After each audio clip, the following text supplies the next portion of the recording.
ఉన్నాను. ఈరోజు రెండవదిగా మొదటిగా మనం ఎవరి గురించి ధ్యానం చేశాము? అవ్వగారి గురించి ధ్యానం చేశాము. ఏమని టైటిల్ పెట్టుకున్నాం అవ్వగారికి? అవ్వగారికి ఏమి టైటిల్ పెట్టుకున్నాం చూడండి. అవ్వగారికి ఒక టైటిల్ ఇచ్చాను నేను, దేవుని మాటను చెవిన పెట్టినటువంటి అవ్వ. మొదటి వ్యక్తి గురించి మనం మాట్లాడేసుకున్నాం. ఈరోజు రెండవ వ్యక్తి ఎవరంటే ఆదిత్యము ఇచ్చుటలో ఆసక్తి చూపినటువంటి శారా. ఎవరి గురించి ధ్యానిద్దాం ఈరోజు? శారా గారి గురించి. ఈమె మొదటి పేరేంటి? శారాయి. శారాయి అనగా గయ్యాలి, జగడగొండి అని అర్థం. కానీ దేవుడు ఏం చేస్తున్నాడంటే ఆమెని ఏ విధంగా మార్చేశాడు అంటే 17వ అధ్యాయము 15వ వచనం, ఆది కాండము 17వ అధ్యాయము 15వ వచనం. వెనక వాళ్ళు రెఫరెన్స్ రాసుకుంటున్నారు, అందుకే నేను 2 సార్లు చెప్తాను, చెప్పిన తర్వాత చదవండి. ఆది కాండము 17వ అధ్యాయము 15వ వచనము. మరియు దేవుడు నీ భార్య అయిన శారాయి పేరును, శారాయి అనొద్దు ఇంకా, ఏలయనగా ఆమె పేరుని శారాగా మార్చేశాడు. ఇటువరకు ఎవరు ఆమె? జగడగొండి, గొడవలు పెట్టుకునేది, అంతే కదా, గయ్యాలి, అంతేనా, గయ్యాలి జగడగొండి అన్న పేరు కలిగినటువంటి శారాయిని దేవుడు ఏం చేస్తున్నాడంటే శారాగా మారుస్తున్నాడు. శారా అంటే రాజకుమారక్క, రాజకుమారి, యువరాణి అని అర్థం. అంటే గొడవ పడేదాన్ని అత్యుత్తమైనటువంటి సింహాసనానికి ఎక్కిస్తున్నాడు తండ్రి అయిన దేవుడు. సో ఈమె ఎవరంటే ఈమె ఎవరు? అబ్రహాం గారి భార్య. ఎలాంటిది ఈమె?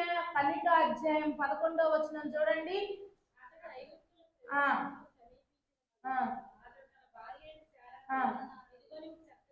ఎలాంటిదంట ఆవిడ? బహు చక్కనిది. అదే కాకుండా 14వ వచనంలో కూడా ఉంటుంది చూడండి, ఆమె ఎలా కనిపిస్తుందో. అబ్రహాము ఐగుప్తులో చేరినప్పుడు ఆ స్త్రీ ఎలా కనిపించిందంట?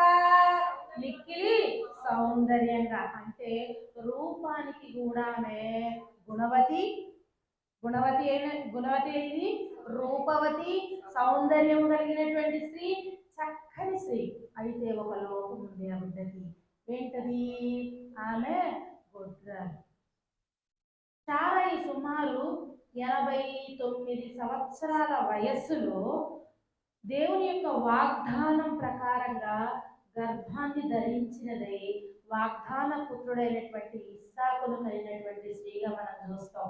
జగడిగొండి అయినటువంటి శారాయిని దేవుడు శారాగా మార్చే టైంలో ఆ ప్రయాణంలో ఆమె ఎదుర్కొన్న స్టెప్స్ కానీ, ఆమె అనుసరించినవి కానీ, మనుషులమే కదా మనం కూడా త్రొట్టిల్లుతాం కదా, ఆమె ఆశీర్వదించబడిందా, త్రొట్టిల్లిందా, త్రొట్టిల్లు అలాగే కోలబడిందా, ఏం చేయబడింది అనేది ఈరోజు మధ్యాహ్న కాల సమయంలో ధ్యానం చేద్దాం. మొదటిగా చూసినట్లయితే మొదటి మాట భర్తకు లోబడినటువంటి స్త్రీగా ఆమెను చూస్తూ ఉంటాం. 12వ అధ్యాయం 1 నుంచి 5 వచనాల మట్టికి చూడండి, చదవకండి ఒక నిమిషం. 12వ అధ్యాయం 1 నుంచి 5 వచనాలు కనుక చూస్తున్నట్లయితే, ఇప్పుడు చదువు, ఒక్కసారి చదువు. యెహోవా నీవు లేచి నీ దేశము నుండి, నీ బంధువుల యొద్ద నుండి, నీ తండ్రి ఇంటి నుండి బయలుదేరి నేను నీకు ఒక దేశాన్ని చూపిద్దాం అనుకుంటున్నాను, ఆ దేశానికి నువ్వు వెళ్ళిపోవాలని ఎవరు చెప్పారు? దేవుడు అబ్రహాముతో చెప్పాడు. అబ్రహాం అంటే అబ్రహాం ఒక్కడే వెళ్తాడా? అబ్రహాంతో పాటు ఎవరు వెళ్ళాలి? అబ్రహాము భార్య వెళ్ళాలి, అతనితో సంపద కావాలి, ఇంకా అతనితో ఆయనంటే ఇష్టలైన వాళ్ళు అతనితో పాటు కలిసి వెళ్తారు. అంటే అబ్రహాము భార్య కూడా వెళ్ళాలి. అసలు అబ్రహాము వారికి ఒక్కసారి అబ్రహాము ఎలాంటి పట్టణంలో నివసించారు, అసలు వాళ్ళు చేసేది ఏంటయ్యా అని గమనిస్తే మనము, వీళ్ళు విగ్రహారాధనతో నిండినటువంటి కల్దీయుల ఊరను పట్టణంలో నివసిస్తూ ఉండేవాళ్ళు ఈ అబ్రహాము శారా. ఎందుకని? అబ్రహాము తండ్రి ఎవరు? తేరాహు. మంచి విగ్రహారాధకుడు. కానీ అబ్రహాము దేవుడు పరలోకంలో ఉన్నాడు, ఆయన నాకు సహాయం చేస్తాడని విశ్వాసం కలిగినటువంటి వ్యక్తిగా అబ్రహాం ఉన్నాడు. విశ్వాసంతో జీవిస్తున్నాడు. అందుకే యెహోవా దేవుడు ఏం చేస్తున్నాడంటే ఊరు పట్టణమును విడిచి ఏం చేస్తా ఉన్నాడు, నేను చూపించబోయే దేశానికి నువ్వు వెళ్ళు అబ్రహాంతో చెప్పినప్పుడు యెహోవా దేవుని నాయకత్వంలో అబ్రహాము శారా ఇద్దరు కలిసి ప్రయాణం చేసి కానాను యాత్రను సాగించారు. వాళ్ళు ఎవరి ఆధ్వర్యంలో? దేవుని యొక్క ఆధ్వర్యంలో కానాను యాత్రను సాగించారు.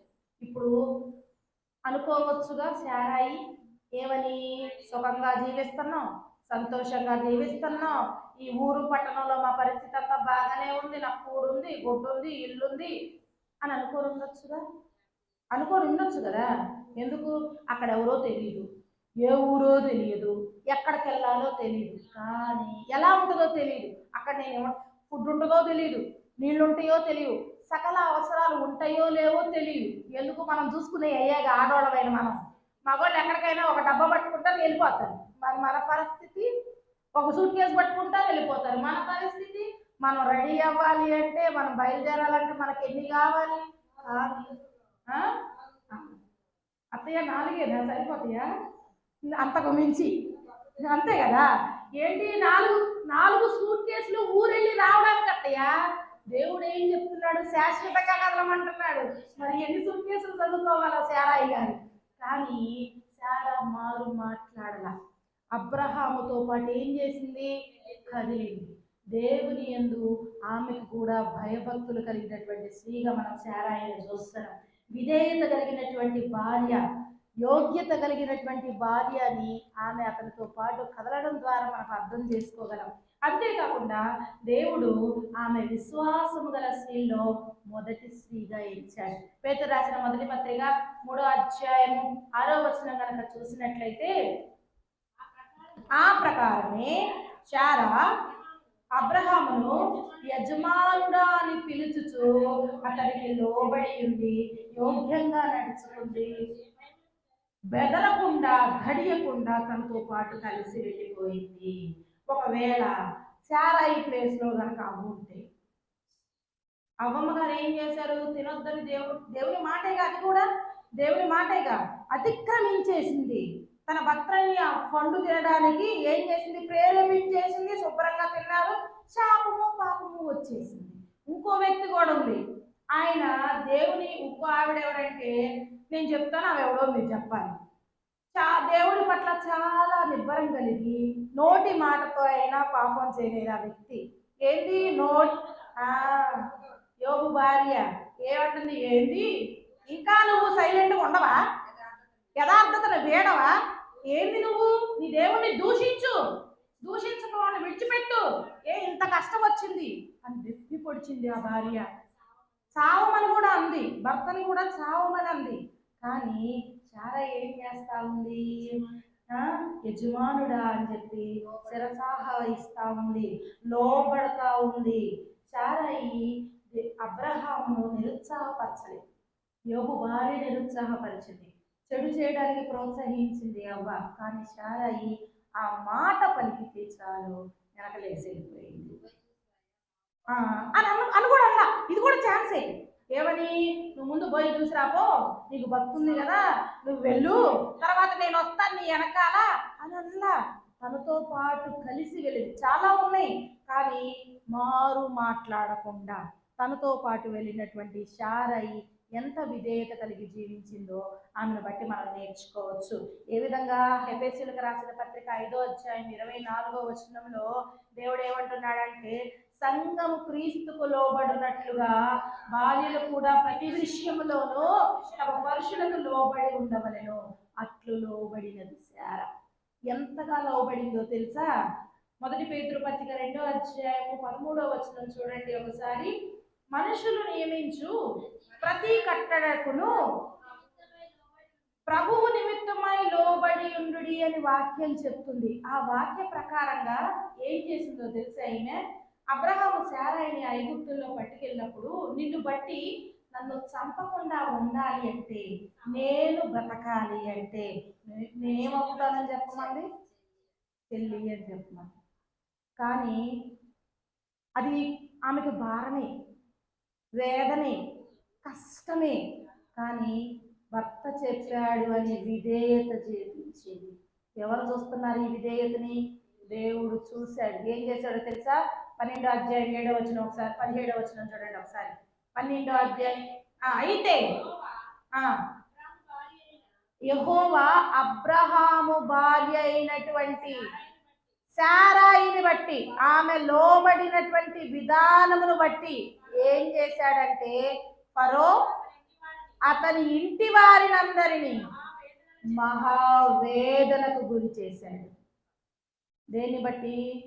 లోబడి ఉంది, విధేయత కలిగి ఉంది. లోబడి విధేయత కలిగి ఉంటే మన పక్షాన దేవుడు మనకు విరోధంగా ఉన్నవాడికి తాట తీసి వదిలిపెట్టేస్తాడు. ఎలాంటి వేదన?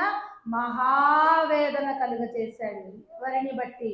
శారాయి. ప్రత్యేకంగా రాయించాడు దేవుడు, శారాయిని బట్టి.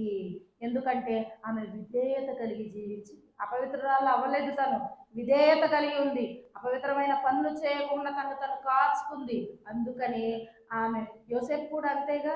యోసేపు కూడా ఉన్నాడు, పవిత్రంగా ఉన్నాడు, పారిపోయాడు, విడుచుకున్నాడు. ఫలితంగా ఆశీర్వదించబడ్డాడు, అధిపతి అయ్యాడు, ఆ గృహానికి అధిపతి అయ్యాడు. శారాయి కూడా తన భర్తకు లోబడి ఉండడం వల్ల ఏం చేశాడు అంటే, యేసుప్రభు వారు తన పక్షంగా వేద్యమాడాడు. యుద్ధము యెహోవాదే. యుద్ధం జరిగించాడు. ఎవరి పక్షాన? శారాయి పక్షాన. సో కానీ ఇంత ఒబిడిగా ఉన్నటువంటి శారాయి కూడా, మనము అంతేగా, భక్తులమే, ఏడో ఉంటది, ఉప్పు కారం తింటున్నాం కదా, వచ్చేస్తుంది. పాపం శారాయి కూడా తప్పే చేసింది ఒక విషయంలో. తొందరపాటు నిర్ణయం తీసుకుంది. ఏంటి? రెండవది, అత్యాశచే తప్పుడు సలహా ఇచ్చింది శారా. దానివల్ల అల్ప విశ్వాసం వచ్చింది. ఎంతయ్యా అత్యాశ? కుమారుణ్ణి పొందుకోవాలనే అత్యాశ శారా యొక్క విశ్వాసాన్ని సన్నగిల్లేదిలా చేసింది. శారా సౌందర్యవంతురాలే, ధనవంతురాలే, ఘనమైన పురుషుడికి భార్యే. ఆమె అబ్రహాము చేత చాలా ప్రేమించబడింది. కానీ తనలో ఉన్న లోపాన్ని బట్టి 11వ అధ్యాయం 30వ వచనం చూడండి. శారాయి గొడ్రాలై ఉండెను, ఆమెకు సంతానము లేదు. ఈ నాటకతో ఆమెకు సంతోషం లేదు. అన్నీ ఉన్నాయి, ధనము, ధాన్యము, సుఖము, ఎన్ని ఉన్నా అది లేదనే బాధ ఆమెను చాలా వెంటాడింది, చాలా కుంగదీసింది. దేవుడు ఏం వాగ్దానం చేశాడు? నీ సంతానమును విస్తరింపచేయుదును అనే దేవుని వాగ్దానం అబ్రహాము గారు పొందినప్పటికీ శారాయి యొక్క అవిశ్వాసం వచ్చేసింది. ఏమని అవిశ్వాసం వచ్చేసింది? ఒకసారి చూడండి. 16వ అధ్యాయం 1 నుంచి గనక 1 నుంచి 3 వచనాలు మనం చూస్తుంటే, అబ్రహాము భార్య అయినటువంటి శారా పిల్లలు కనలేదు. హాగర్ అనేటువంటి ఒక దాసి ఉంది. కాగా శారాయి, ఇదిగో ఏమండి, ఇదిగో నీకో విషయం చెప్తున్నా, ఏంటది? నేను పిల్లలు కనలేకపోతున్నా, యెహోవా చేశాడు నాకు, ఆయనే నా మీద ఆశీర్వాదం ఇస్తే. మనం కూడా అంతే అంటాం. ఒక ఆశీర్వాదం కనుక మనకి కొంచెం లేట్ అయినా, ఒక ఆశీర్వాదం కనుక వచ్చేది కాస్త వెనక్కి వెళ్ళిపోయినా, నేను విన్నా 4-5 సార్లు, నేను ఇంత దేవుడితో ఇంతగా ఉన్న దేవుడు నాకు ఏంది చేయలేదు. శారాయి కూడా అదే మాట అనేసింది. యెహోవానే నాకు చేయకుండా చేశాడు, యెహోవా ఏమన్నా చేయకుండా చేస్తాడా? చేస్తాడు. నమ్మకం ఉండాలి, కరెక్ట్ టైం రావాలి. కానాను వివాహంలో కూడా వాళ్ళ అమ్మగారు వెళ్ళి చెప్తున్నప్పుడు ఆయన ఉన్నాడు, సమయం రావాలి. ఏదైనా ఆయన చేయాలంటే ఏం కావాలి?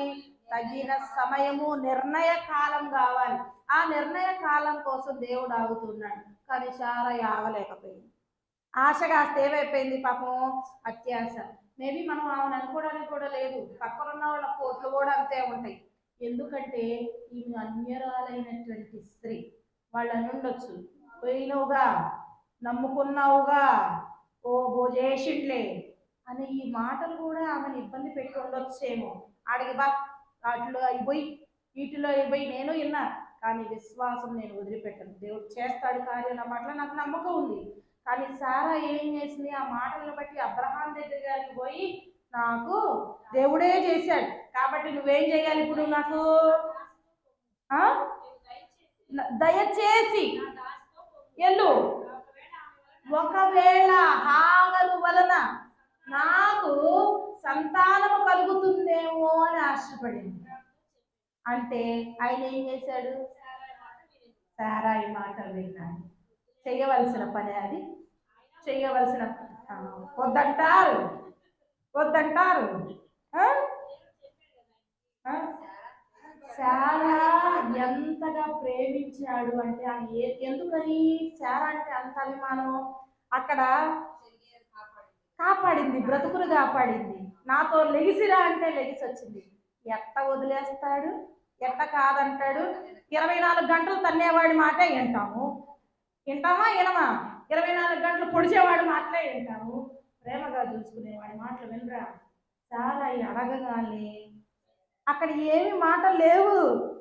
ఏమన్నాడు తండ్రి? ఏమని రాయించాడు? చాలా ఈ మాట వినెను, గొడవ జరిగెను, తర్వాత ఒప్పుకొనెను అనుందా? ఎందుకంటే చాలా ఈ పట్ల అబ్రహాముకున్నటువంటి ప్రేమ. నువ్వేదంటే అదన్నా. సో కానీ వాగ్దానము మరిచిపోయి అల్ప విశ్వాసానికి గురైంది ఎవరు? సారా. కానీ హాగరు గర్భవతి అయిన తర్వాత ఎట్లాంటి పరిస్థితి వచ్చింది మన శారాయి గారికి? చులకన చూపు చూసింది, నీచముగా చూసింది. వాళ్ళిద్దరి మధ్య సఖ్యత లేదు. సఖ్యత ఉంటదేమో, మేము కలిసి ఉండొచ్చు ఏమో అనుకుంది పాపం. కానీ అవిశ్వాసమును బట్టి ఏం చేసిందంటే భర్తకు మంచి సలహా ఇయ్యల.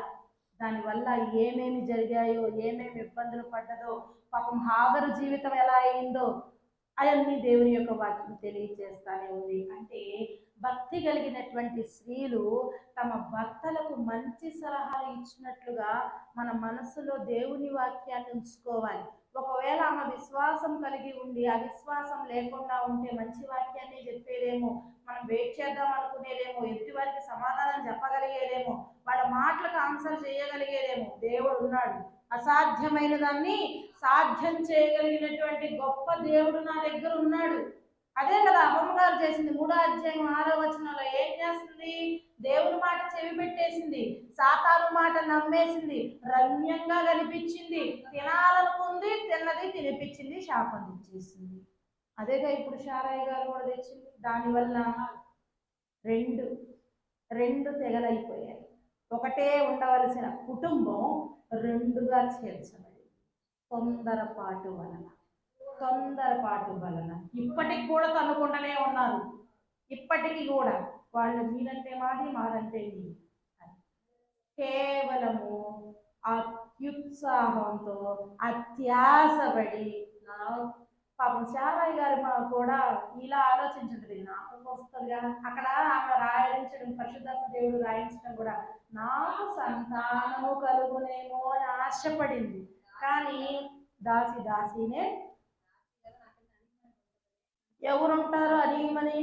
అస్సలు ఎవరైనా ఉంటారా? చిన్న మాట అంటేనే తైతుస్.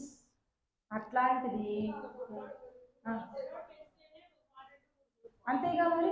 అట్లాంటిది అవసరమా? కానీ కేవలము చాలా తొందర వల్ల, అత్యాస వల్ల ఏం చేసిందంటే తను శాపకరమైన రెండుగా, ఒక కుటుంబాన్ని రెండుగా చీల్చేసింది. అందుకే మనం ఏమని నమ్మాలంటే కీర్తన గ్రంథము 132వ అధ్యాయం 12వ వచనం కనుక చూసినట్లయితే ఆయన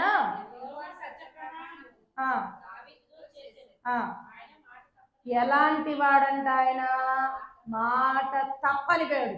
ఒకవేళ ఆయన మాట ఇస్తే నెరవేరుస్తాడు. సమర్థుడు కూడా ఆ మాటను నెరవేర్చడానికి. అందుకని ఆయన అంటాడు, దుష్టుల ఆలోచన చెప్పండి నడవండి అన్న. అంతే కదా, నడవన్నాడు.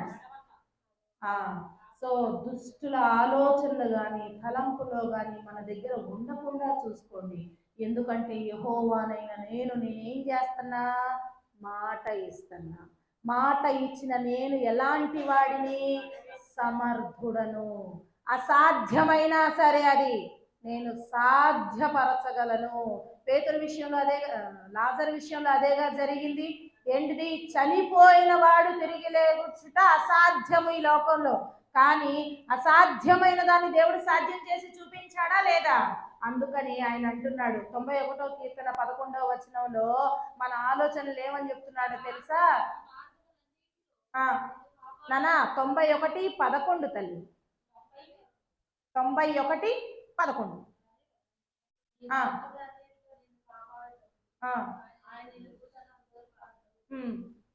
90:11 చదువు.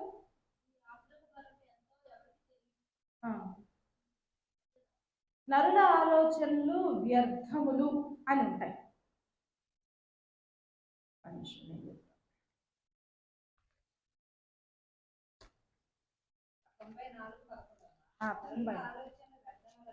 తొంభై 91 అనుకున్నాను. 94:11.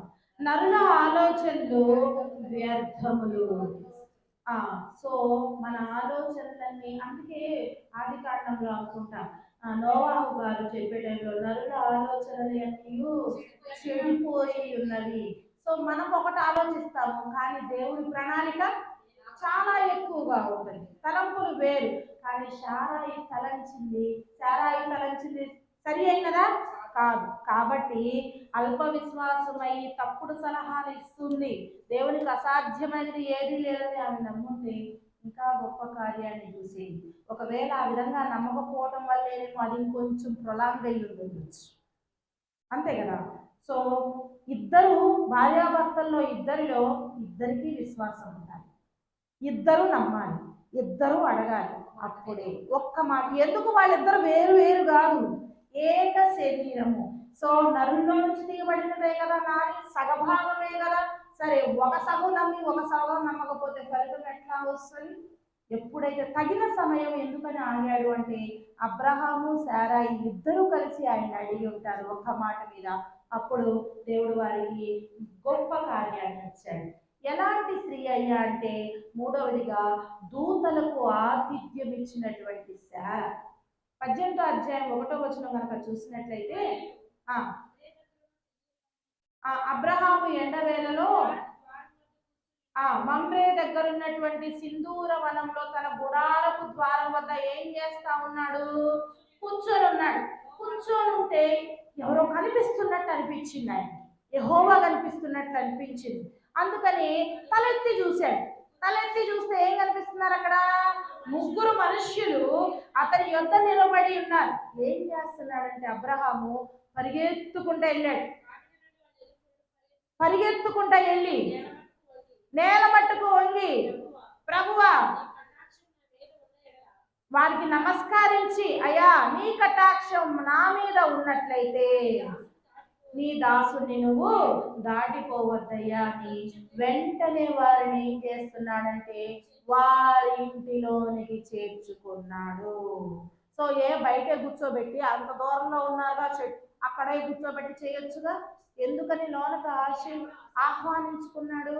ఎందుకంటే ఇంటికి రావటం అనేది ఎలాంటిది అని దేవుని యొక్క వాక్యం చెప్తూ ఉంది, ఆశీర్వాదకరం. వాళ్ళని ఎప్పుడైతే చేర్చుకున్నాడో 6వ వచనం చూడండి, ఏం చేస్తున్నాడు? అబ్రహాము గుడారములో ఉన్నటువంటి శారా యొద్దకి వెళ్ళి, నీవు త్వరపడి 3 మానికల మెత్తడి పిండి తెచ్చి పిసికి రొట్టెలు చేయమని ఆజ్ఞాపిస్తా ఉన్నాడు భర్త. సో ఏంది, నేను ఇప్పుడేగా చేశాను, వంటంతా అయిపోయిందిగా, మధ్యాహ్నం ఇది నేను వండుకునే టైం, నా వల్ల కాదు అని అనిందా? త్వరగా చేసింది. సనుక్కుందా? గొనుక్కుందా? ఏంది ఇప్పుడు పని పాటలేదా, ఈ టైంకి వచ్చిండ్రు, ఇప్పుడు ఎవరు చేసి పెడతాడందా? శ్రద్ధగా. మేబీ ఒకవేళ వాళ్ళ ఇంట్లో అత్తమామలు ఉంటే పరిస్థితి ఏందమ్మా ఈ సౌండ్లు, ఇప్పుడేగా అన్ని తీసేసావు, అన్ని పక్కన పెట్టావు కడిగి, ఏంది మళ్ళీ వంట చేస్తున్నావు? మేబీ అని ఉండొచ్చేమో, ఉంటే అని ఉండొచ్చు. కానీ వర్తమా లేదు, సహజంగా చెప్తున్నా నేను. సో ఏంది ఈ టైంలో మేము పడుకోవద్దా? ఏంది నీ గోళ? కానీ భర్త మాట మాత్రమే కనిపించింది శారాయికి. ఏమన్నాడు? ఎల్లు తొందరగా తొందరగా నువ్వేం చేయి, ఆతిథ్యాన్ని సిద్ధపరచు. నేను ఒక మానికంటే 2 కేజీలు, 6 కేజీల పిండి కలపాలి. 1/2 కేజీ అంటున్నావు నువ్వు, 1/4 కేజీ పిండికే అల్లల్లాడతాం, 1/2 కేజీ దాకా పోయినావు నువ్వు. అట్లాంటిది శారాయి 6 కేజీలేగా, 3 మానికలు అంటే 6 కేజీలు పిండి కలిపి ఇంకేం చేసింది? రొట్టెలు చేసింది. వెళ్ళి మాంసం తీసుకొచ్చాడు, ఈ రొట్టెలు కలిపెట్టేయంలో కూరొండింది, తయారు చేసింది, ఆతిథ్యం ఇచ్చింది. విసుగలేదు, సనగలేదు, గొనగలేదు.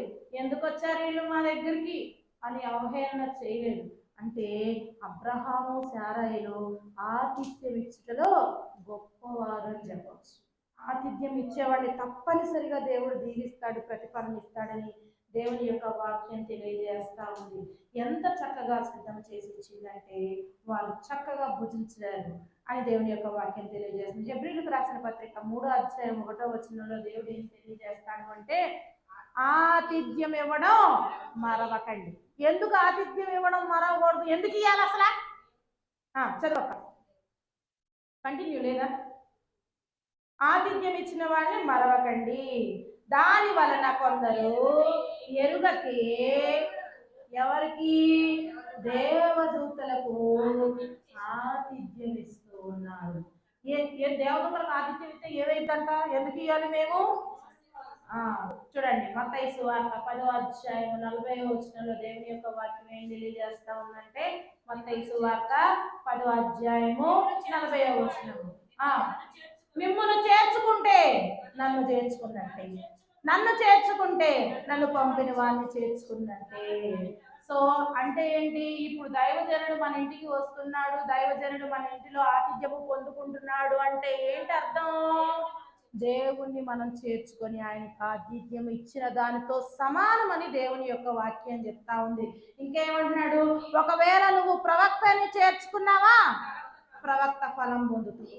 నీతిమంతుడని చేర్చుకున్నావా, నీతిమంతుని ఫలము పొందుకుంటావు అని దేవుని యొక్క వాక్యం చెప్తుంది. ఇంకా ఏం చెప్తుందో తెలుసా? 42వ వచనం చూడక్క.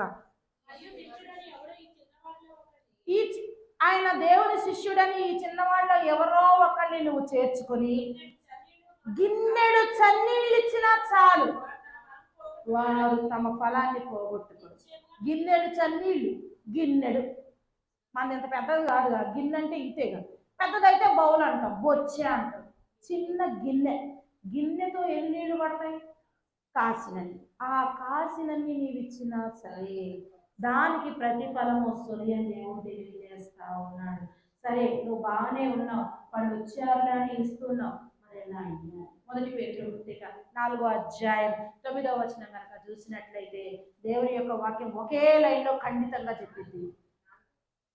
4:9 సలుగు కొనక ఆతిథ్యం ఇవ్వాలి. ఒకే లైన్లో ఉంది చూడండి ఆ వర్డ్. సలుగుకోకుండా ఒకరికొకడు ఆతిథ్యం ఇవ్వాలి. నువ్వు ఆతిథ్యం ఇస్తున్నావు, ఆతిథ్య ఫలము నీకు రావట్లేదంటే నువ్వేం చేస్తున్నావు? వచ్చాడయ్యా ఇప్పుడు వీడికి ఇయ్యాలంట అని అనుకున్నావంటే నువ్వు పెట్టినా ప్రయోజనం ఉండదు, నువ్వు ఇచ్చినా ప్రయోజనం ఉండదు. ఎందుకని? నువ్వు కరెక్ట్గా ఇయ్యలా, చనుక్కున్నావు. కానీ అబ్రహాము శారాలు హృదయపూర్వకంగా దేవునికి ఇచ్చారు. ఎలా ఇవ్వాలి ఆ ఆతిథ్యం కూడా? రోమీలకు రాసిన పత్రిక 12వ అధ్యాయము 13వ వచనం కనుక చూసినట్లయితే, రోమీలకు రాసిన పత్రిక 12వ అధ్యాయము 13వ వచనం, పరిశుద్ధుల అవసరములలో పాలు పొందాలి, శ్రద్ధగా ఆతిథ్యం ఇవ్వాలి. ఎలా ఇవ్వాలంట? అవసరం ఉన్న చోట నీ భాగము కనిపించాలి, అవసరం ఉంటే నువ్వు కనిపించాలి. అదేగా అంటున్నాడు, పరిశుద్ధులకు నువ్వు ఎలా ఉండాలి? అవసరాలలో నువ్వేం చేయాలి? పాలు పొందాలి. మేము మాత్రం ధన్యులు మా విషయంలో చెప్పాలి అంటే, మాకు ఏదైనా బాధ వచ్చిందంటే నాకు చాలా ఆనందం అనిపిస్తుంది. ఎక్కడి నుంచో వచ్చాము, ఎక్కడో బతికాము, కానీ ఎలా బతికామో ఇక్కడ వచ్చినప్పుడు ఎలా ఉన్నామో నేను చూశాను. మాకు మంచినీళ్ళు కూడా ఇచ్చేవాళ్ళు లేరు ఇక్కడ.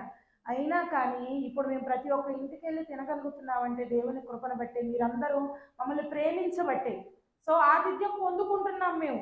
మేము ఏదైనా బాధ అందంటే వచ్చేస్తారనమాట. ఎంతమంది అక్కలో నాకు ఎప్పుడూ అనుకునేదాన్ని, మా పెద్దమ్మ కూతురు సోనిది ఉంది కానీ అది చాలా దూరంలో ఉంటుంది. ఏదైనా బాధ వచ్చింటే అక్కతో మాట్లాడడానికి కానీ, మా గురించి ప్రార్థన చేయడానికి కానీ ఎవ్వరు లేరు. నాకు అక్క లేదేందయ్యా, నేను అక్కనయ్యాను, చెల్లి ఉంది, తమ్ముడు ఉంది, నాకు అక్కేది అని పోట్లాడేదాన్ని అంట మా అమ్మ నేను. సో కానీ దేవుడు నాకు ఎంతమంది అక్కని ఇచ్చాడు, ఎంతమందిని ఇచ్చాడు చెప్తానుగా. నీకు ఓ విషయం తెలుసో తెలియదు అక్క, నేను ఇంత మటుకు ఇక్కడికి వచ్చినప్పటి నుంచి నా బాధ నేను ఎవరితో చెప్పాల, కానీ నా అక్కలు నా కొరకు రోజు ప్రార్థన చేస్తున్నారు, నేను వింటున్నా. ఎందుకంటే వాళ్ళు ఏ అవసరాలను తెలుసుకొని వారి అవసరాల్లో పాలు పొందే అక్కల్ని దేవుడు నాకు ఇచ్చాడు. ఎంత ఆనందమో తెలుసా. దేవుడు అందుకే అంటున్నాడు, ఆతిథ్యాన్ని మరొకండి, నేను కన్ఫామ్గా చేస్తాను.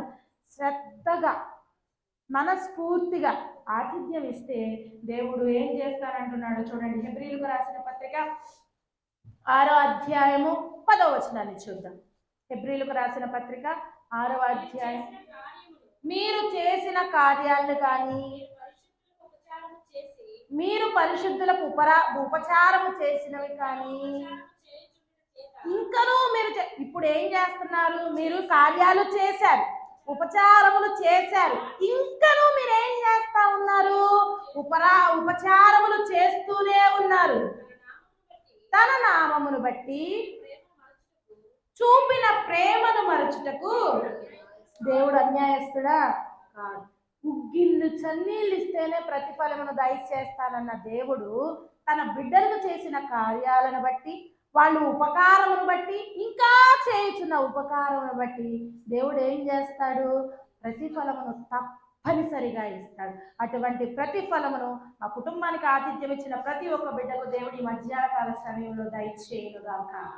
సో మరి ఇప్పుడు వాళ్ళు ఆతిథ్యం ఇచ్చారుగా, ఎవరికి ఇచ్చారు, 3 వ్యక్తులకి ఇచ్చారుగా. మరి ఏం కావాలి ఇప్పుడు, ప్రతిఫలము కావాలిగా. చూడండి 4వది ఏంటంటే దేవుని వాగ్దాన ప్రతిఫలాన్ని పొందినటువంటి శారా. 4వది దేవుని వాగ్దాన ప్రతిఫలాన్ని పొందినటువంటి శారా. 21వ అధ్యాయము 1వ వచనంగానే చూసినట్లయితే, యెహోవా తాను చెప్పిన ప్రకారం శారాను ఏం చేశాడు, ఆయన దర్శించాడు, మాట చొప్పున శారాను గూర్చి చేశాడు.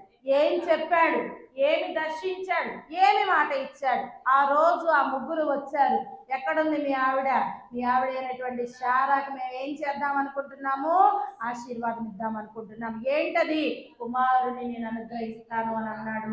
మాట చొప్పునుగానే చేశాడు. 2వ వచనం చూడండి, ఎట్లనగా దేవుడు అబ్రహాముతో చెప్పిన నిర్ణయ కాలం. అండర్లైన్ చేసుకోవాల్సిన విషయం ఇది. ఏ కాలం అది, ఏ కాలం పడితే ఆ కాలంలో జరగవు పనులు జరగాలి అంటే ఒక కాలం ఉంది, అది నిర్ణయ కాలం, సమయం ఉంది, ఆయన సమయం. ఆ నిర్ణయ కాలంలో శారా గర్భవతి అయి అతని ముసలితనంలో ఆమె కొర్రదు కదా మరి.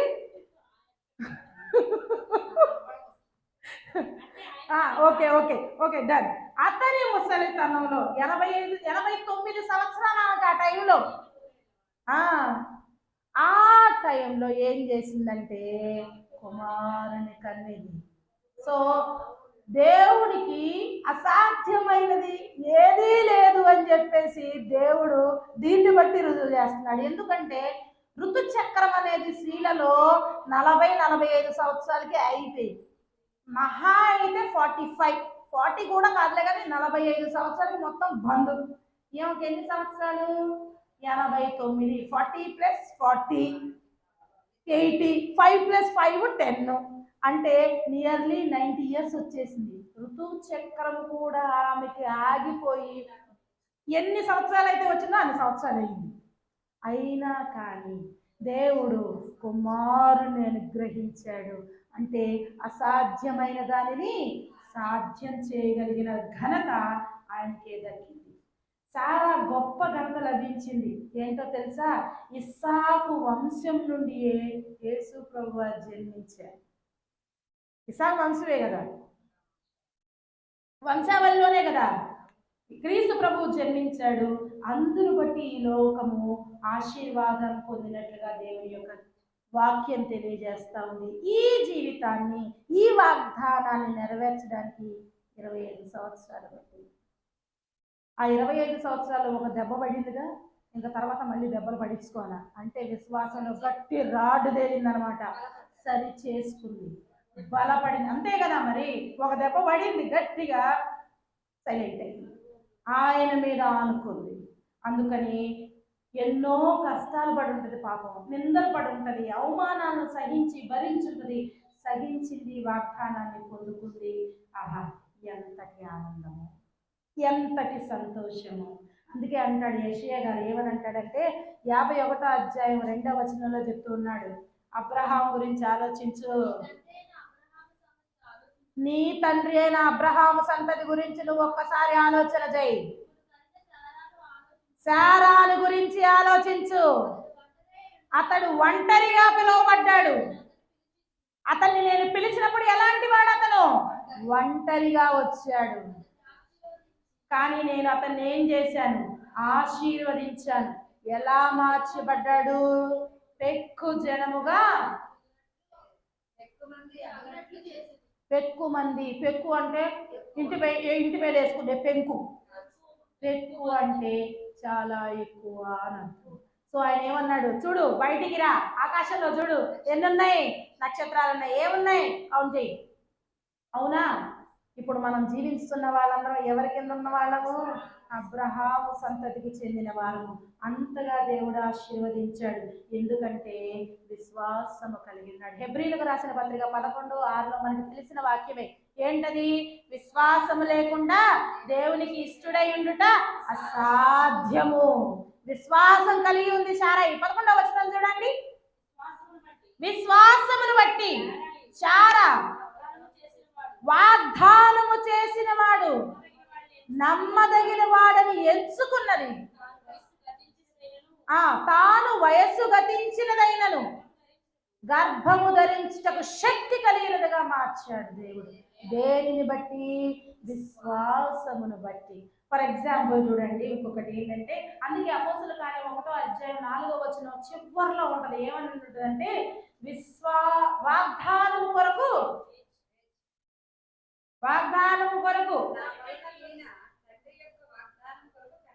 తండ్రి యొక్క వాగ్దానము కొరకు మనం ఏం చేయాలి?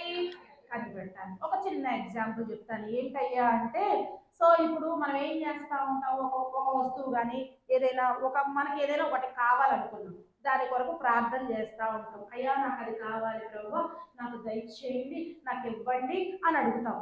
దేవుడు టైం తీసుకుంటాడు. ఇది ఎంత అవసరమో, ఎంత ఆదిత్యము, దీనివల్ల ఎవరినైనా మార్చాలనుకుంటున్నాడు, తగిన సమయం కోసం ఆయన వెయిట్ చేస్తూ ఉంటాడు. సో మనం దీన్ని మర్చిపోతాం. కానీ దేవుడు మన కోసం ఏం చేశాడు? రెడీ చేసి ఉంచాడు. మళ్ళీ ఏం చేస్తాం? ఇంకో దాన్ని పట్టుకుంటాం. మళ్ళీ ఏం చేస్తాం? దీన్ని అడుగుతూ ఉంటాం. ఇది కూడా దేవుడు రెడీ చేస్తాడు. మళ్ళీ ఏం చేస్తాం? ఇంకో దాన్ని అడుగుతాం. సో మన గిఫ్ట్లన్నీ బార్లు తీరుతున్నాయి, కానీ అవి మాత్రం మన దగ్గరికి రాస్తాయి. ఎందుకని? మనం పొందుకునేదాకా చేయట్లా, అడిగి ఏం చేస్తున్నాం? వదిలేస్తున్నాం. అందుకే శారాయి జీవితం ఏం చెప్తుందంటే, అది 25 సంవత్సరాలే అవని, 30 సంవత్సరాలే అవని, 35 అవని, ఎన్నైనా అవని, పొందుకునేదాకా విడిచిపెట్టకుండా దాని మీద పట్టుగలిగి ఉండాలి. ఒకసారేమో పిల్లలకి ఉద్యోగం కావాలంటాం, ఒకసారేమో పిల్లలకి పెళ్ళిళ్ళు కావాలంటాం. అంతేగా? రెండు అడిగినా ఇబ్బంది లేదు. కాకపోతే ఈ మధ్యలో పక్కనోళ్ళు ఎదుటోళ్ళగా చెప్పడం ఎక్కువైంది. వాళ్ళకు పని లేదయ్యా, వీళ్ళకు పని లేదయ్యా, నువ్వేం, నిజమే అంతే ఉంది వ్యవహారం. సో నీ బాధ్యత నువ్వేం చేస్తావు? ఒక్కొక్కరికి ఫోన్లు కొట్టి సమాచారాన్ని అందిస్తున్నావా? ఇంటి గుట్టులు బయట వేసుకుంటున్నావా? ఏం చేస్తున్నావు? శారావని ప్రార్థిస్తున్నావా? చాలా విశ్వాసం కలిగినట్టు నువ్వు విశ్వాసం కలిగి ఉంటున్నావా? నువ్వే విశ్వసించకపోతే నీ బిడ్డలు బట్టి పక్కన వాళ్ళు ఏం విశ్వసిస్తారు? అది కదా ముసలమ్మ ముచ్చట్లు మనకెందుకు? దేవుని దగ్గర మొర పెడితే వాగ్దానం వస్తుంది, కానీ ఫోన్లు కొట్టి పక్కనోడికి చెబితే ఏమొచ్చుద్ది? నీ ఇంటి కొట్టు నువ్వే బయట పెట్టుకున్నదా అని వాయే. సారా మాకు ఎన్ని కష్టాలు వచ్చినా భర్తతోనే చెప్పుకున్నదని, అయ్యా నాకు ఇట్లా జరిగిందని దాసులందరినీ పిలిచి కూర్చోబెట్టి మీటింగ్ చేసి ఫోన్లు కొట్టి చెప్పిందా? చెప్పండి. చులకన నువ్వు అనుకుంటున్నావు వాళ్ళను చులకన చేస్తున్నావేమో అని. నీకు తెలియని విషయం ఏంటంటే నిన్ను నీ కుటుంబాన్ని నువ్వే చులకన చేసుకుంటున్నావు. ఎంతమంది మనం ఈ ఇప్పుడున్నటువంటి పరిస్థితుల్లో ఎంతమంది మనం కుటుంబాలను చులకన చేసుకుంటున్నాం? ఎంతమంది చేసుకుంటున్నాం? నాకు చెప్పాల్సిన అవసరం అయితే లేదు. దేవునికి సమస్తము ఎరుగును. ఆయన సమస్తము ఎరుగును. నేను భారం కలిగి చేయాలి పని, ఈ దేవుని సన్నిధిలోకి వస్తున్నాం. లోపాలు సరి చేసుకోకుండా ఎంత మట్టికి చేస్తే ఏం ప్రయోజనం? నీ సాక్ష్య జీవితాన్ని నువ్వే చెడగొట్టుకుంటున్నావు. అదే బాధ అనిపిస్తూ ఉంటుంది ఒక్కొక్కసారి. ఒక కుటుంబంలో ఇద్దరు వ్యక్తులు ఉన్నారు. ఒకరిని దేవుడిని నమ్ముకొని దేవుడి వైపు వెళ్తున్నారు, ఒకడు పూజలు చేస్తూ ఉన్నారు. అత్తా కోడళ్ళే అనుకోండి. ఒకళ్ళేమో దేవుడిని నమ్ముకొని దేవుడు వైపున నమ్ముకొని ఆయన ఆనుకొని ఉన్నారు. ఒక ఆమెమో లేచి పొద్దున్న నుంచి సాయంకాలం దాకా దీపారాధనలు చేస్తూ ఉన్నాను. ఆ ఇంటి యజమానుడు అనేవాడు దేవుణ్ణి నమ్ముకొని ఉన్నవాడు ఏం చేయాలి? ఏం చెప్పాలి? దేవుణ్ణి నమ్ముకున్న నువ్వు అది చేయకూడదని చెప్పాలి. ఇంటికి ఎవరు నువ్వు? యజమానివి నువ్వు. అది జరగకపోతే నీ ఇల్లు ఆశీర్వదించబడింది. ఎవరు చిత్తం వారిది, ఎవరి ఇష్టం వారిది, ఆమెది చేసుకుంటుంది, ఇది చేసుకుంటుంది అంటే ఆశీర్వాదం ఎక్కడి నుంచి వస్తుంది? సరే నువ్వు రైట్, అది పూజలు మానేసి నువ్వు విశ్వాసంలో ఉంటుంది. నువ్వు ఫోన్ చేసి వాళ్ళు విశ్వసించారు, ఏం ప్రయోజనం? వాడికి ఉద్యోగం రాలా? కొడుకుంటేనేమో ఉద్యోగం రాలేదని, పెళ్ళుంటేనేమో పెళ్లి జరగలేదని ఊరంతా చాటింగ్ చేస్తున్నావు. ఎట్లా వస్తుంది ఫలితం? నువ్వు మోకాళ్ళేసి ప్రార్థన చేయాలి కదా, నీ సహాయాన్ని నువ్వు అందించాలి కదా, నువ్వు మాట్లాడాలి కదా దేవునితో. అయ్యా నా కూతురు పట్ల, నా కొడుకు పట్ల నీదేంటి ప్రత్యక్షత పరచు, నువ్వు సహాయం చేయి అని అడగాలిగా. నీ సాక్ష్యాన్ని నువ్వే కోల్పోతే ఎలా? సారయ్య అలా కోల్పోలేదు. ఆయన ప్రతిఫలం ఇచ్చేదాకా వెయిట్ చేసింది. వృద్ధాప్యంలో కూడా ఆమె కుమారుని కనగలిగింది. కుమారుని కనుటకు ఆమె ఏమి పొందుకుందంట? శక్తిని బలమును పొందుకుంది. దేన్ని బట్టి? ఆయన మీద విశ్వాసం. నువ్వు బయట వేసుకుంటున్నావంటే నువ్వు విశ్వాసివి కావు. నువ్వు బయట వేసుకుంటున్నావంటే నువ్వు విశ్వాసివి కావు. నేను చెప్పట్లా, దేవుడి వాక్యం చెప్తా ఉంది. నువ్వు అనుకుంటున్నావు పిల్లట పాలు తాగుతా ఏమనుకుంటుందంట? నువ్వు అందరికి చెప్పేయని చెబుతూ నేను చెప్పలేదంటే పొలాలు నిజం. వాళ్ళు మన దగ్గర ఎట్ట నటించాలో మన దగ్గర నటిస్తారు, వాళ్ళ దగ్గర ఎట్ట నటించాలో మనుషులు మామూలు కాదు, వాళ్ళ సమస్తములు తెలుసు. కాబట్టి ఏం చేయాలి అంటే మనము వాగ్దానం చేశాడా దేవుడు? చేస్తాడంతే. సంఖ్యాకాండం 23వ అధ్యాయము 19వ వచనాన్ని ఒకసారి గమనించండి. సంఖ్యాకాండము 23వ అధ్యాయము 19వ వచనం. దేవుడు అబద్ధం ఆడు, ఆయన మనలాంటోడు కాదు. నేను చెప్పి చెప్పలేదనేవాడు కాదు ఆయన. చెప్పి చేయకుండా ఉంటాడు ఆయన. ఏదైనా వాగ్దానం చేశాడంటే ఏం చేస్తాడు ఆయన? నెరవేర్చుతాడా? ఆయన మాట ఇచ్చాడంటే స్థాపించకుండా ఉంటాడా? ఎందుకంటే ఆయన మాట ఇచ్చి నెరవేర్చు దేవుడని దేవుని యొక్క వాక్యం తెలియజేస్తా ఉంది. వాడు దీవించాలి అనే టైం వచ్చినప్పుడు 20వ వచనం చూడండి ఒకసారి. దీవించమని నాకు సెలవు వచ్చినట్లయితే ఆయన దీవించేస్తాడంతే. అయితే ఎవ్వరు దానిని మార్చలేదు. నువ్వు పూనుకోని బిడ్డలను దీవించడానికి. నువ్వు దీవిస్తే దీవించబడతారు. అందుకని దేవుని యొక్క వాక్యం ఏం చెప్తూ ఉంది అంటే నీవు విశ్వాసంలో ఉండాలి, విశ్వాసంలో వేచి ఉండాలి, సమయం వచ్చే వరకు వేచి ఉండాలి. ఫలితంగా దేవుడు ఏం చేస్తాడంటే అసాధ్యమైన దాన్ని సాధ్యం చేయగలిగి చూపిస్తాడు. ఆ సాధ్యం చేసే టైంలో నీ విశ్వాసాన్ని, నిన్ను, నీ సాక్ష్యాన్ని నీవు కోల్పోకూడదు. నిరీక్షణ కలగాలి. అదే దేవుని యొక్క చెప్తుంది, దేవుని యొక్క వాక్యం. నీవు నిలబడు, అడుగు, ప్రతిఫలాన్ని దయచేస్తాను. నేను మాట ఇస్తున్నా, మాట ఇచ్చువాడను, నేను నెరవేర్చగల సమర్థుడను అని దేవుని యొక్క వాక్యం తెలియజేస్తుంది. చివరిగా ఐదవదిగా దేవుని వలన ఆశీర్వదించబడినటువంటి శారాన్ని మనం చూస్తూ ఉన్నాం. ఇంకొక 10 నిమిషాల్లో ముగించేస్తాను. ఆదికాండం 17వ అధ్యాయము 16వ వచనం కనుక చూసినట్లయితే, నేను ఆమెను ఆశీర్వదించెదను, ఆమె వలన నీకు కుమారుడు కలుగును. నేను 2 సార్లు చెప్తున్నాడు ఒకే వచనంలో, అంటే అది త్వరితగతిన జరుగును, త్వరగా జరుగును. నేను ఆశీర్వదిస్తాను, నేను ఆమెను ఆశీర్వదిస్తాను. ఇంకా ఏమంటున్నాడు? ఆమె జనములకు తల్లి అయ్యుండును, జనముల రాజులు ఆమె వలన కలుగును. ఎంతటి ఆధిక్యతలు ఇస్తున్నాడు, ఎంతగా ఆశీర్వదిస్తున్నాడు అంటే దేవుడు అంత ఆధిక్యతను దేవుడు శారాకు దయచేయించు ఉన్నాడని దేవుని యొక్క వాక్యం తెలియజేస్తా ఉంది. ఏమంటున్నాడు? నేను ఆమెను ఆశీర్వదిస్తాను, ఆమె జనములకు ఏమై ఉంటది? తల్లి అయి ఉంటుంది. ఏముంటుంది? రాజులు వస్తారు. ఆమె ఆశీర్వదించబడిన ఆమె గర్భఫలం నుండి ఎవరు వస్తారు? రాజులు వచ్చేదరు అని చెప్పి దేవుని యొక్క వాగ్దానం తెలియజేస్తా ఉంది. ఇస్సాకు వంశం ఉండే కదా, నేను చెప్పాను కదా ఇందాక, అనేకమైనటువంటి రాజులు వచ్చారు, ఆశీర్వదించబడ్డారు. 1 పేతురు పత్రిక 3వ అధ్యాయము 6వ వచనం లాస్ట్ లో కనుక చూసినట్లయితే ఏమన్నారంటే, యోగ్యముగా నడుచుకొనుచు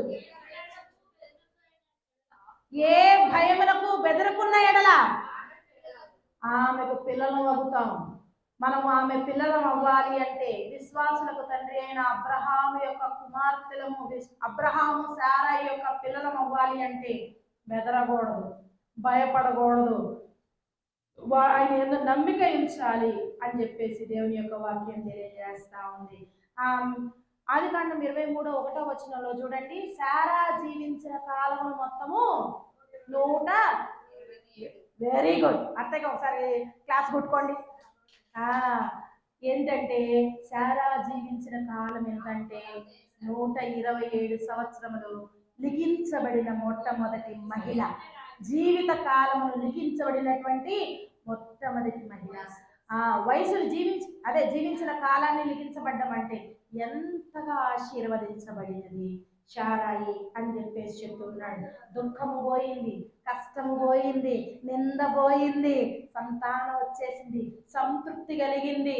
సో ఆమె దుఃఖము కష్టము తీరిపోయిన తర్వాత ఇంకా 31 సంవత్సరాలు సంతోషంగా మహదానంగా జీవించింది ఆమె.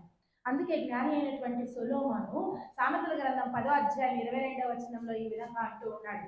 ఏమని అంటున్నాడంటే, యెహోవా ఆశీర్వాదము ఐశ్వర్యాన్ని మనకి ఇచ్చును. ఈ ఆశీర్వాదము మనం పొందుకోవాలి అంటే ఏం చేయాలి అంటే నీతిమంతులుగా ఉండాలి. అందుకని దేవుని వాక్యం తెలుస్తుంది 10వ అధ్యాయం 6వ వచనంలోనే, నీతిమంతుల తల మీదకి ఆశీర్వాదము వచ్చును. సో మనం నీతిమంతులుగా జీవించినట్లయితే, నువ్వు నీతిమంతులు అనుకుంటే సరిపోదు, నేను నీతిగా బతుకుతున్నాను అనుకుంటే సరిపోదు, మరి ఎవరు అనుకోవాలి? దేవుని దృష్టికి నీతిమంతులుగా మనం ఎంచబడాలి. అలా ఎంచబడితేనే దేవుడు ఏం చేస్తా అంటున్నాడు? ఆశీర్వదిస్తా అంటున్నాడు. కీర్తన గ్రంథము 128వ అధ్యాయము 1 నుంచి 6 వచనాలు కనుక చూసినట్లయితే అక్కడ ఈ విధంగా రాయబడి ఉంటుంది, యెహోవా యందు భయభక్తులు కలిగి ఉండాలి, ఆయన త్రోవల యందు నడవాలి. అలా చేసిన వాళ్ళు ఏమవుతారు? ధన్యులు అవుతారు. వారికి ఏం జరుగుతుంది? మేలు కలుగును అని దేవుని యొక్క వాక్యం తెలియచేస్తా ఉంది. 4వ వచనాన్ని చూడండి. ఇలాగా యెహోవా యందు భయభక్తులు గలవాడు ఇలాగ ఆశీర్వదించబడతాడంట. ఎలాగో చూడండి, సియోనులో నుండి ఆయన నిన్ను ఆశీర్వదిస్తాడు, నీ జీవిత కాలమంతయు యెరూషలేమునకు క్షేమము కలుగుట నువ్వు చూసేదవు. అంటే ఆశీర్వాదం వస్తుంది, క్షేమం వస్తుంది. ఇంకా నీవు పిల్లలను చూస్తావు అంటే, పిల్లలను చూస్తావు అంటే తరాలను చూస్తావు అంటే ఆరోగ్యాన్ని, ఆయుష్ని దేవుడు దయచేస్తూ ఉన్నాడు. ఇంకా అంతకు మించింది ఏం కావాలండి? ఏమొస్తుంది? ఆరోగ్యం వస్తుంది, ఆయుష్ వస్తుంది, క్షేమస్థితి వస్తుంది, ఆశీర్వాదం వస్తున్నాయి, మేలులు వస్తున్నాయి. సో అయితే దానికి మనం ఏం చేయాలి? ఇవన్నీ పొందుకోవడానికి మనం ఏం చేయాలి? ఫిబ్రవరిలో రాసిన పత్రిక 6వ అధ్యాయం 11వ వచనం నుంచి 12వ వచనం కనుక చూసినట్లయితే 6:11 నుంచి 12. మీరు మందులు కాక, మందులు అంటే మాంద్యులు, అంటే తెలివి లేని వాళ్ళు, అవివేకులు గాక విశ్వాసము కలిగి ఉండాలి అని చెప్తున్నాడు.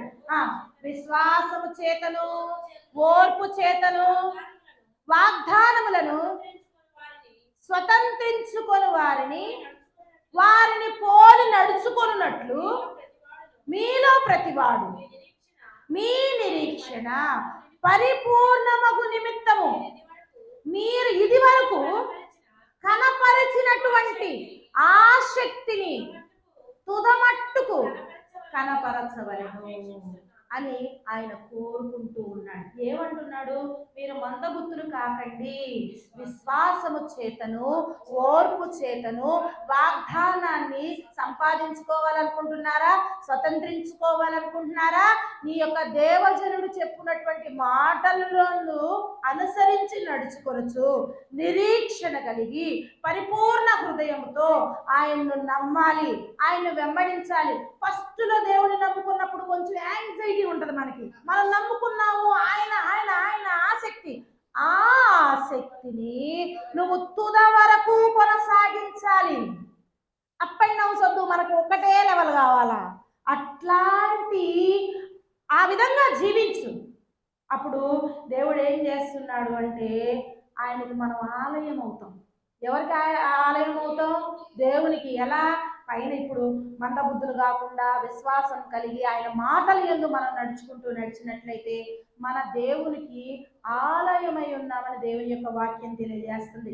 కొరింథీయులకు రాసిన 2వ పత్రిక 6వ అధ్యాయం 17 నుంచి 18 వచనాలు కనుక చూసినట్లయితే, కొరింథీయులకు రాసిన 2వ పత్రిక 6వ అధ్యాయము 17 నుంచి 18 వచనాలు.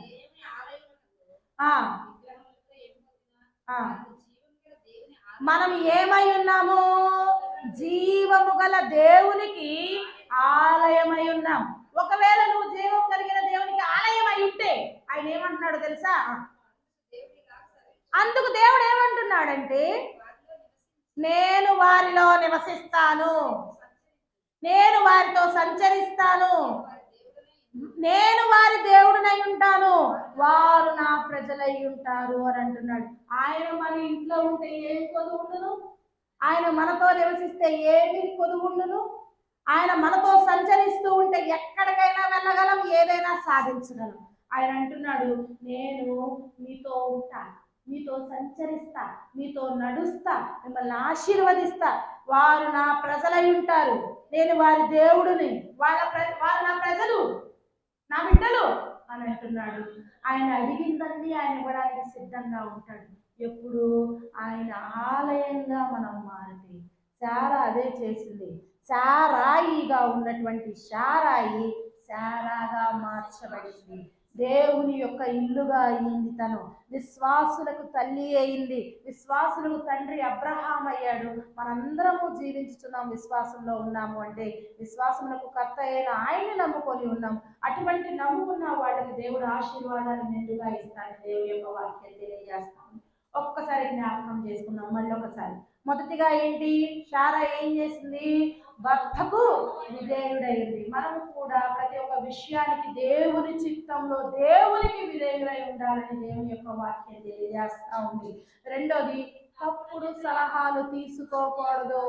కానీ శారా తీసుకుంది, అత్యాశ చెందింది, అవిశ్వాసానికి గురి అయింది. ఫలితంగా రెండుగా చేర్చబడ్డాయి. రెండుగా చేల్చబడకూడదు. మన కుటుంబాలైనా సరే, మనమైనా సరే రెండుగా చేల్చబడకూడదు అంటే ఏం చేయాలి? చెడు తలంపలు తీసి పక్కనేయాల, దేవుని వాక్యాన్ని లోనుంచుకోవాలా, విశ్వాసం కలిగి ఉండాలి అని శారాయి మనకి ఈరోజు తెలియజేస్తా ఉంది. అందుకని అంటున్నా, రెండు తెగలుగా, అది కుటుంబమైనా మనలో అయినా ద్విమనస్కులు అంటారు. రెండు తలంపులు కలిగిన వాళ్ళు ఎందుకు ఉంటారు? అవిశ్వాసం ఉంటే ఉంటారు. కుటుంబాలు రెండుగా చీలిపోతున్నాయి అంటారు. ఎందును బట్టి? అవిశ్వాసము పాలు చేయబట్టే. ప్రేమలు పొలు అంటే ప్రేమలు లెస్ ఏమైపోతే తగ్గిపోబట్టే. అందుకని అంటున్నాడు, అవి మీ దగ్గరకు రానివ్వకండి అని శారాయి జీవితం ద్వారా దేవుడు మనకు తెలియజేస్తా ఉన్నాడు. ఆతిథ్యం ఇవ్వడం మర్చిపోవద్దు. శారాయి ఆతిథ్యం ఇచ్చింది, సో కష్టపడలేదు, ఎంత పనైనా చేయడానికి సిద్ధపడింది. సనగాక గొణకక ఆతిథ్యం ఇచ్చింది. కొంచెంగా ఇచ్చినా సరే, దేవుడు కొంచెంగా ఇచ్చినా సరే ఇస్తాడు, ఆశీర్వదిస్తాడని నమ్మగలిగింది, ప్రతిఫలం పొందుకుంది. ఆమె యొక్క ప్రతిఫలం మనం చూస్తా ఉన్నాం. ఏంటి వాగ్దాన ఫలం? ప్రతిఫలం ఇచ్చాడు దేవుడు, కుమారుని కని ఉన్నది. మూడవదిగా దేవుని వల్ల ఆశీర్వదించబడినది. అల్ప విశ్వాసం వలన మనకి ఏమి రావు? మేలులు, ఆశీర్వాదాలు, క్షేమాలు రావు. సో మన విశ్వాసాన్ని, మన సాక్ష్యాన్ని మనము కట్టుబడి ఉండాలి అంటే మన గుట్టును మనం దాచిపెట్టాలి, దేవునితో చెప్పాలి. అప్పుడు మాత్రమే ఏం జరుగుతుందంటే ఆశీర్వాదాలు వస్తాయి. అది కుటుంబమునకైనా సరే, సంఘమునకైనా సరే, నీ నా జీవితానికైనా సరే. సో కాబట్టి ఏం చేయాలి? సలహాలు ఇచ్చేవారిగాను తీసుకునేవారిగా ఉండొచ్చు, ఉండకపోవచ్చు. సలహాలు ఇచ్చేది మాత్రం దేవుడే. ఆయన ఎందుకు సలహా అడగాలి? దైవ వాక్యము చెప్పు వారిని సలహా అడగాలి. మన సలహాలు ఎందుకు పనికిరావయ్యి? అవి ఎటుపోతాయో మనకు తెలియదు. కాబట్టి ఆతిథ్యం ఇవ్వండి, దేవుడి బిడ్డలను చేర్చుకొనండి, ఆయనపై అంటుకట్టబడి ఉండండి. నీనా జీవితాల సాక్ష్యాలను జ్ఞాపకం చేసుకోండి. చాలా ఏ విధంగా ఆశీర్వదించబడిందో ఆ విధంగా ఆశీర్వదించబడతామని దేవుడి వాక్యం తెలియజేస్తుంది. కాబట్టి అటువంటి ఆశీర్వాదాలను నీనా కుటుంబాలలోను, మన సంఘములోను, మధ్యాహ్న కాలంలో కూటమి వచ్చిన ప్రతి ఒక్కరి బిడ్డకును దేవుడు అనుగ్రహించి దీవించునుగాక. దేవుడి మాటను ఆశీర్వదించి దీవించునుగాక. అక్క ఎవరైనా